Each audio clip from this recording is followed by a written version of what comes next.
Саламатсыздар урматтуу Чалкан медиа каналынын көрөрмандары, өлкөбүздө алынган акыркы сааттагы жаңылыктар менен сиздерди тааныштырабыз.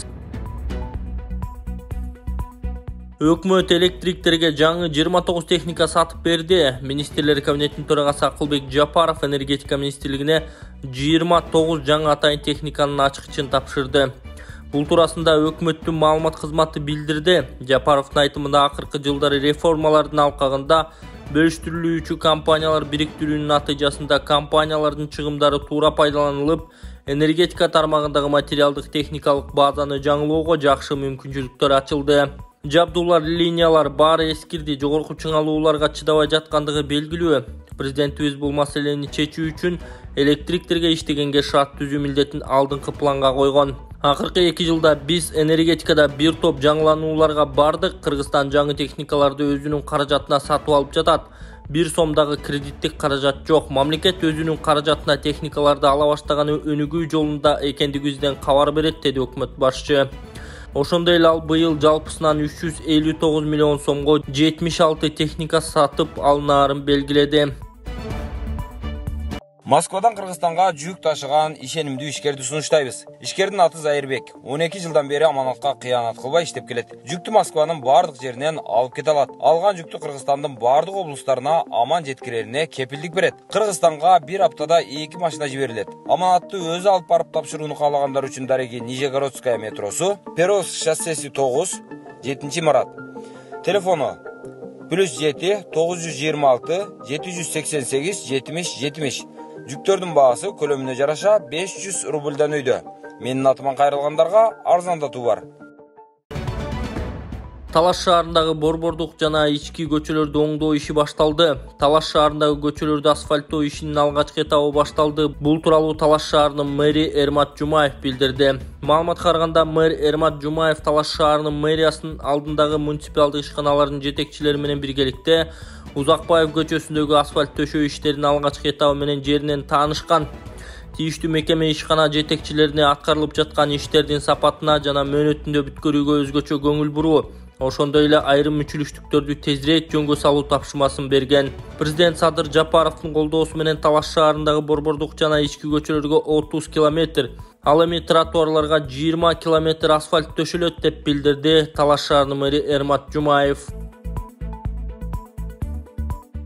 Жалал Абадта соода борбордунун алдындагы мушташтын 4 катышуучусу табылды. Жалал Абадта супермаркеттин алдындагы ызы чуунун айрым катышуучулары кармалды. Учурда жаңжалдын башка катышуучуларын аныктоо иштери жүргүзүлүп жатканын облустук милициядан кабарлашты. Массалык мушташ тууралуу билдирүү милициянын нөөмөт бөлүмүнө 2-июлда саат 20:20 чамасында түшкөн. Бул факты маалыматтардын электрондук журналына катталып текшерүү иштери башталган. Ыкчам иликтөө иштеринин натыйжасында окуяга катыштыгы бар Жалал Абад шаарынын 21 жаштагы 4 тургуну кармалып, милиция бөлүмүнө жеткирилди. Учурда окуянын калган катышуучуларын аныктоо иштери жүрүп жатат. Алдын ала маалыматтар боюнча мушташ ич ара пикир келишпестиктен улам келип чыккан. Асылбек Жээнбековдун жоруктары агасына жүктөлдү. Акыркы учурда Жогорку Кеңештин депутаты Акылбек Түмөнбаев тарабынан экс-президент Сооронбай Жээнбековдун экс-макамын алып салуу маселесин көтөрүп чыккан. Буга чейин да жарандык активисттер ушул маселени козгоп, керек болсо шайлоочулардын кол топтоо маселесин да көтөрүп жиберишкен. Бирок белгилүү өлчөмдөгү кол топтолбой калган. Негизи Сооронбай Жээнбековдун президент учурунда аны кылды эле, муну кылды эле деп күнөө койчу маселеси жок өндүрөт. Ал өзүн токтоо, сабырдуу кармап, коомчулукту козгоп жиберчү курч аракеттерге деле барган эмес. Ага караганда иниси Асылбек Жээнбеков бийликтин бир топ маселелерине кийлигишип, өзгөчө кадрдык саясатка арбын аралашып жиберди эле. Сооронбай Жээнбековдун экс-макамы алынып калса, инисинин кылгандары үчүн Соке өзү жооп берип калбайбы деп суроо койгондор жок эмес. Айтор ушул маселе гана мурунку президент Жээнбековдун тегерегиндеги ар кандай сөздөргө жана аракеттерге шыкак берип жаткандай деп жазган Аргумент KG сайты. Депутат Элдар Сулайманов мамлекеттин менчиги ар дайым тыкыр көзөмөлдө болуп, өлкөбүзгө пайда алып келиши керек. Атажурт Кыргызстан саясий партиясынан эл өкүлү Элдар Сулайманов мамлекеттин менчиги ар дайым тыкыр көзөмөлдө болуп, өлкөбүзгө пайда алып келиши керек деп өз Facebook баракчасы аркылуу билдирүү таратты. Эл өкүлү анда мындай деген: урматтуу достор, жогорку кеңештин 7-чакырылышы өзүнүн 2-сессиясын жыйынтыктады. Бул мезгил аралыгында мамлекетибиз үчүн маанилүү болгон бир катар мыйзамдарды кабыл алдык.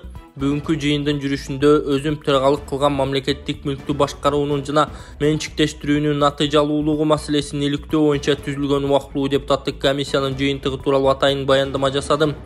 Чындыгында мамлекеттин ээлигинде турган мүлктөр боюнча коомчулукта ар кандай пикирлер айтылып келет. Мамлекеттин менчиги ар дайым тыкыр көзөмөлдө болуп, өлкөбүзгө пайда алып келиши керек. Мындан улам парламент министрлер кабинетине тийиштүү иштерди жүргүзүү менен катар мамлекеттик мүлктү башкаруунун жана менчиктештирүүнүн мыйзамдуулугун сакталышына көзөмөлдү күчөтүүгө багытталган токтом долбоорун кабыл алды. Албетте аталган токтом аткарылышы керек, ошондо гана бул тармактагы кемчиликтер жоюлат, деген Элдар Сулайманов. Урматтуу мекендештер, Каракол шаарынан заманбап жана сапаттуу батир сатып алгыңыз келеби? Бизде сиз үчүн мыкты сунуш бар. Жаңы Каракол резиденс турак жайында ыңгайлуу аянты жана планировкасы менен 1-2-3 бөлмөлүү батирлер сатылат. Дайыр Хаус курулуш компаниясынан Каракол резиденс турак жай комплекси шаардын батыш тарабында жайгашкан. Анда паркинг, балдар аянтчасы, спорт аянтчасы, жабык территория, комплекстүү инфраструктура, премиум классындагы үйлөр. Дайыр Хаус курулуш компаниясы сиздин баардык каалооңуз менен мүмкүнчүлүгүңүздү эске алып, сиз үчүн ыңгайлуу шарттарды түзүүдө. Сиздин кыялыңыздагы батирге азыр эле ээ болушуңуз үчүн бир нече жолун сунуштайбыз. Өзүңүзгө ыңгайлуусун сөзсүз табасыз. Биринчи, бөлүп төлөө. Алгач 30% төлөп, калганын бөлүп төлөсөңүз болот. Экинчи, 100% төлөм аткарып, накталай сатып алууда сизге жагымдуу өзүнчө шарттар дагы бар. Үчүнчү, бартер. Автоунааңызды жаңы батирге алмашсаңыз болот. Кыялыңыздагы батирди Дайыр Хаустан сатып алыңыздар. Биз сиздин ыңгайлуу жашоо шарттары үчүн кам көрөбүз. Дайыр Хаус компаниясынын сатуу бөлүмү менен байланыш 0559 222 244 0704 222 244. Биздин дарек Каракол шаары, Пржевальск көчөсү 130.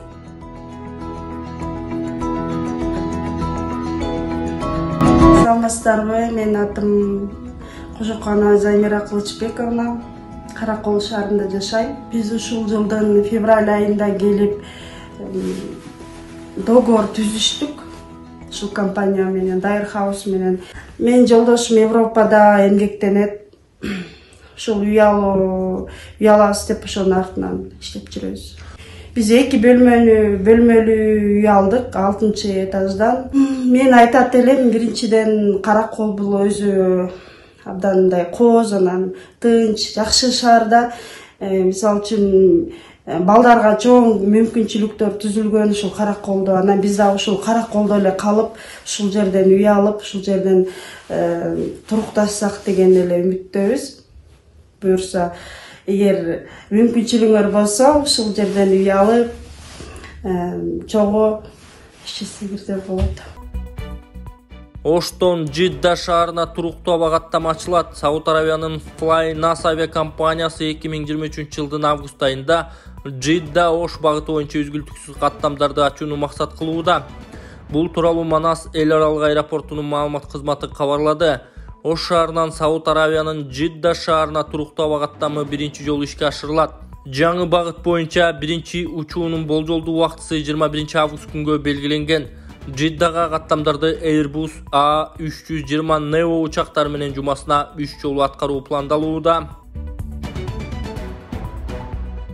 Улуттук онкология борборунда аялдар үчүн акысыз текшерүү жүргүзүлөт. Улуттук онкология жана гематология борборунда 6-июлдан 13-июлга чейин аялдардын жатын моюнчасынын рагын аныктоо боюнча акысыз скрининг жүргүзүлөт. Саламаттыкты сактоо министрлигинин басма сөз кызматынан билдиришкендей, кароо Кытайдан келген Нанкин медициналык университетинин адистери тарабынан жүргүзүлөт. Жатын моюнчасынын рагына текшерүүдөн өтүүнү каалагандар күн сайын саат 9:00дөн 12:00гө жана 14:00дөн 17:30га чейин онкология борборуна 2-корпус 2-кабат 217 бөлмөгө бара алышат. Жанында өздүгүн тастыктаган документ болушу керек.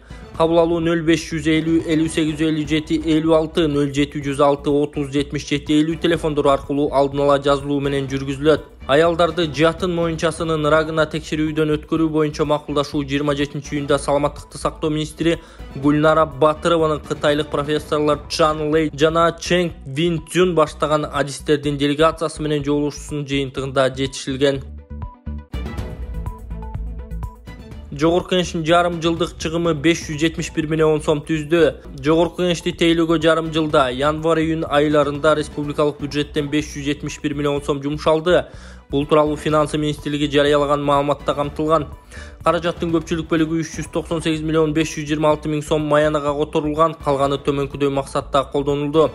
Соцфондко төлөмдөр 53 миллион 933 миң сом, иш сапарлар 15 миллион 540 миң сом, байланыш кызматтарын колдонгону үчүн 2 миллион 303 миң сом, автоунааларды жана жабдууларды тейлөөгө 21 миллион 339 миң сом, имарат жана курулмалар үчүн 19 миллион 147 миң сом, товарлар жана кызмат көрсөтүүлөрдү алуу 57 миллион 257 миң сом, чарбалык максатта сатып алынган буюм тайымдар 3 миллион 144 миң сом, транспорттук чыгымдар 70,5 миң сом, коммуналдык кызматтарга 353 миң сом, ошондой эле калкка социалдык жардам боюнча жөлөк пул деген берене да бар. Ага бюджеттен 135 миң бөлүнгөн. Мындан сырткары Жогорку Кеңештин төрагасынын резервдик фондуна 12 миллион 618 миң сом берилген. Стамбулда 10 күндөн бери изделип жаткан кыргызстандык кыз табылды. Стамбулда издөөгө алынган кыргызстандык кыз табылганын Ички иштер министрлиги кабарлады. Эскерте кетсек, 20 жаштагы Жазгүл Шамуратованын дайынсыз болуп жатканын апасы билдирген. 24-июнь күнү ал консулдукка байланышка чыгып кызын таппай жатканын айткан. Аялдын айтымында кызы Стамбул аркылуу транзит менен Болгарияга бармак, ал жерден автобус менен Варна шаарына кетүүнү пландаган. Ички иштер министри издөө иштерине Ички иштер министри Улан Ниязбеков, Түркия министринин орун басары Мехмет Акташ жана Кыргызстандын ИИМинин аталган өлкөдөгү өкүлчүлүгү кийлигишип, натыйжада 5-июль күнү Жазгүл Шамуратова табылганын билдирди. Азыркы учурда Стамбул шаарынын Кадыкөй райондук полиция бөлүмүндө окуянын чоо жайы такталып жатат. Кадастр ишканасынын Токмокчу филиалынын кызматкерлери кармалды. Кадастр мамлекеттик мекемесинин Токмокчу филиалынын кызматкерлери тарабынан кызмат абалын кыянаттык менен пайдалануу фактысы аныкталды.